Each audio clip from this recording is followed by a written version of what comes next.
Here we go. Welcome to Content is Profit. I got a little surprise for you. 1, 2, 1, 2, 3, 4. Content is profit. Post today. Let a big idea start to pay. Ship it quick. Skip the drift. Content is profit. Don't panic. Just create. Let's go. Welcome back to another episode of Content is Profit. Shout out to my good friend and just hit my guitar. Shout out to my good friend Dan.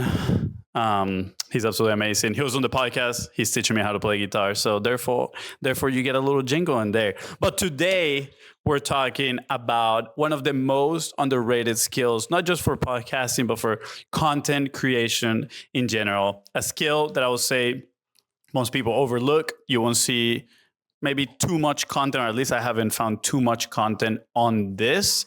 And no, it's not hooks, it's not storytelling, it's not pacing. Even though all those are very, very important, this is something that is going to allow you to target and be more specific on your improvement and to better your business. Because if you are listening to Content is Profit, you are creating content because you have a business, you want to make some money, you want to see how do you tie both of those, and this one skill is going to help you out a lot. So what is the skill? This is going to be a fast episode.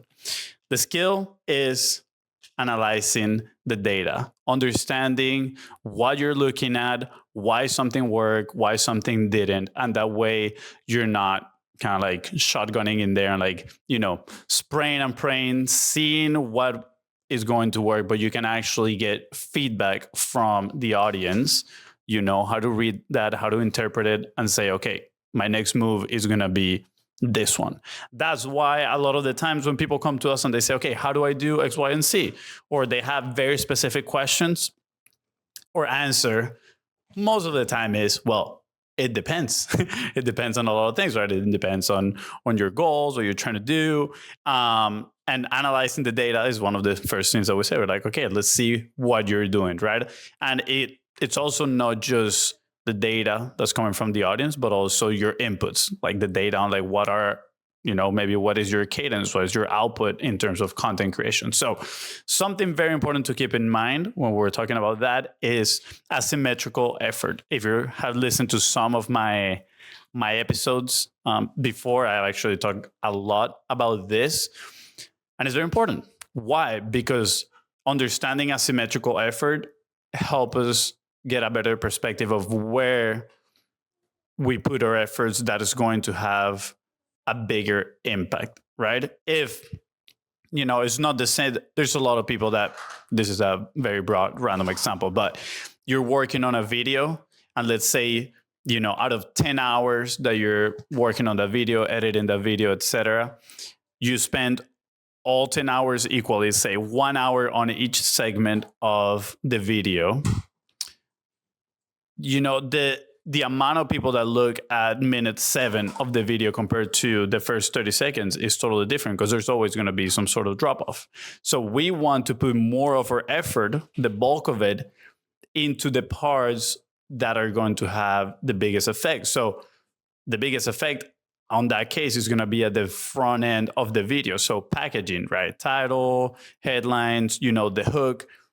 If we spend, let's say, 80% of our time in there, it's probably going to improve that retention and more people are going to see that 7-minute mark. But if we spend our bulk of our time at the 7-minute mark, we're going to be losing the opportunity of catching people's attention and less people are actually going to see that. So it's kind of like wasted effort. So very important to understand asymmetrical effort because once we understand what the data is telling us, we can make a more conscious effort of what we're going to do next. So keep that in mind as we go through. So how do we interpret this data, right? Like what are we looking for? What are the actions that we need to take? So it all starts with a plan. First of all, what is our objective? What are we trying to do? Am I just trying to get views or am I trying to have more conversations? What is it? More views don't necessarily equate to more conversations, right? Like they both can be true. Yes, more views can happen to have more conversations, but the opposite is also true, right? Like a small amount of views can actually have very meaningful conversations on the back end, right? Depending on how targeted you are, how you are distributing your content, which if you haven't listened to that episode, I think it was a couple ones back, we talked about the importance of distribution, right? And kind of like how you don't need to rely on the algorithm, but you can pretty much manufacture that distribution and put it in front of the right people at the right time. So go back and listen to that one after you finish this episode. But it all starts with a plan, right? Like what is that objective that we have for our content? So once we have a North Star that we know exactly where we're going, we're going to put some constraints. The constraints are, to help us stay in course. So what we say, how we say it, right? Or messaging or formats, all these things are constraints that we're putting in place to make content creation easier, but also at the same time to make it easier to understand and track that data that we're going to get. Because if we have a spaghetti of things that we're doing, when we look back into it, we're not really know what we need to change, like what happened in there. So once we have those constraints, we create the content, we put it out there, and then we get data, right? So I'm going to do this the simplest way, I guess.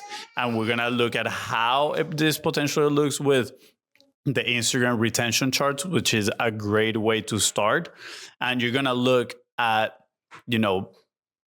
possibly 3 different graphs, right? The first one is going to be a graph where the dip is at the very beginning. That is telling you that your hook, the beginning of the video, is not very interesting. People are not, you're not retaining people, you're not grabbing people's attention. The second graph is going to have a little bit of that dip towards the middle. That means you had a decent hook, but then you couldn't retain people. And then the last one is going to be the dip towards the end, which is, it was pretty good, but people are not, seeing the end of the video, which most people have their call to action at the end of the video. That's another topic that we've talked about. Where should you have your call to action, right? Quick spoiler alert, is not just at the end, right? You can put it in multiple spots to benefit from it. We have another episode on call to actions that we did with the great Alex and Filippo. So make sure you check that one out. But that being said, we have those different 3 types of graph, right? And this translates, it might look a little bit different depending on the platform that you use, but it translates the same for YouTube, right? This is exactly the same thing that we do with the videos that we produce for one of our clients. He's in the financial sector, and all the videos that we look at, okay, are we grabbing people's attention? That is the forefront of the effort. If that is not working, we don't really put our attention into retention. That is way further down the, asymmetrical effort line. We go to the very beginning and we change the packaging, right? The title, how we're conveying the idea, all these things. And then once that picks up the click-through rate, we look, okay, was the retention good? Yes or no? Is not the retention? If it's not good, then we work on that and we move on to the next one. So let's go back to the graph. I'm expanding a little bit. So if we have the dip at the front, the problem is grabbing the attention of people. Now, how does this look like? Whether if you're podcasting or on YouTube, it's probably a lot of the packaging, right? Which is title, the thumbnail, in case of YouTube, your hook, the very start of your video or your podcast. That is the packaging. If your packaging is not enticing enough, and of course, the most important part of all is the idea, right? But if your packaging is not good enough, you're going to see a lot of that dip at the very beginning of the episode. So how do you fix that, right? For then you start working on the skills of, okay, let me learn a little bit more on hooks. The basics is you need to make sure the person that is looking at the hook understands what the outcome is going to be, what they're going to get after they see that, right? So clarity of outcome, and then you got to open some sort of curiosity loop so people can, be curious and keep listening to to your podcast, watching your video, watching your clip, whatever it is. Now, if you're in short form, what does that dip looks like? That looks your first 5 seconds of the video are off, and they're not conveying, again, that clarity of outcome. Moving on to the retention part, right? And we're going off of very simplifying content, but is, the whole role of it is first we grab attention, then we keep it, and then we direct it. So we already talked about grabbing the attention. Then is the retention aspect of it. How do we fix the retention of it, right? And this is a little bit more challenging, but in here you can practice, right?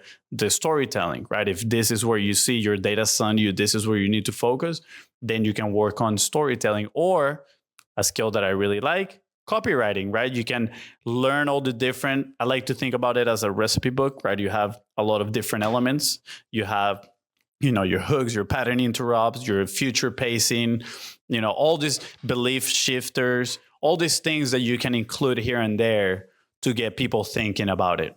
But at the most basic is a push and pull between, people's desires and people's pains, and showing them the solution on how to do things, right? And again, this is based off of you are listening to this because you have a business and you want to make money with your content, right? Sure, you can be a little entertaining.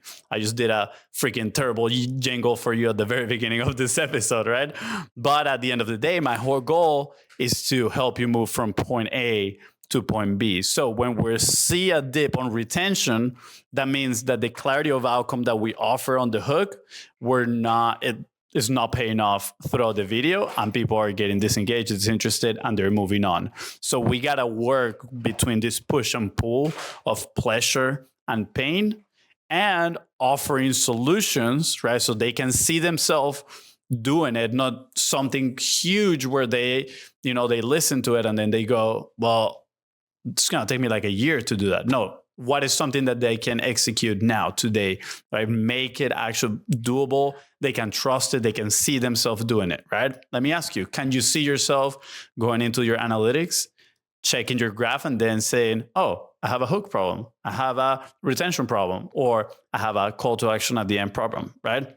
I'm giving you some actionable advice here that you can take with you. And then lastly, the last one, the dip at the very end is, you're losing people with the call to action, which for the most part, now the market sophistication in social media has grown a lot, has increased. So people know when you're about to get pitched, when you're about to hear the call to action.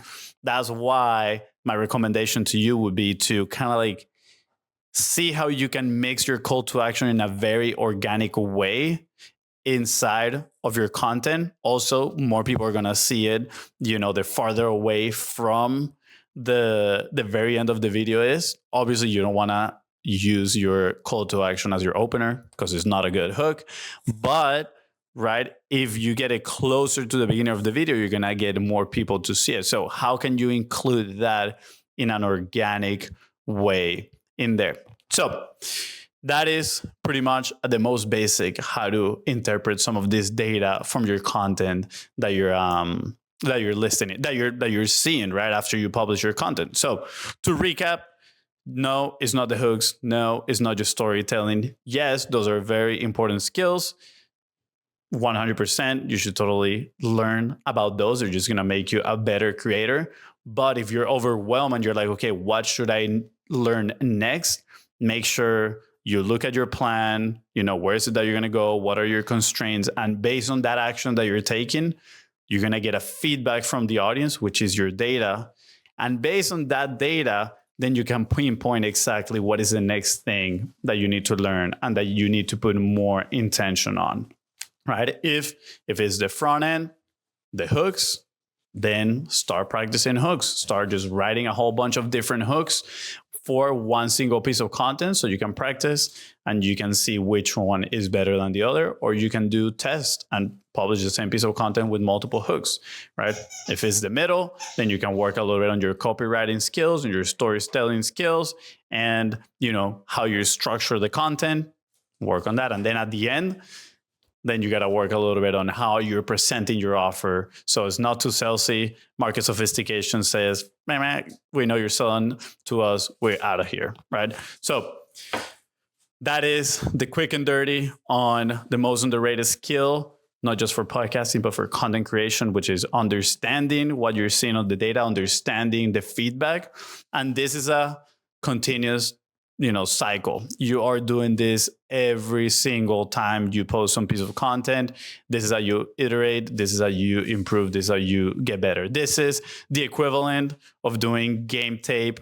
If you were a professional athlete, right? They play a game and then they sit down in a room and they break down their performance. What do you do good? What can we improve? What we did terrible that we are not going to do again, right?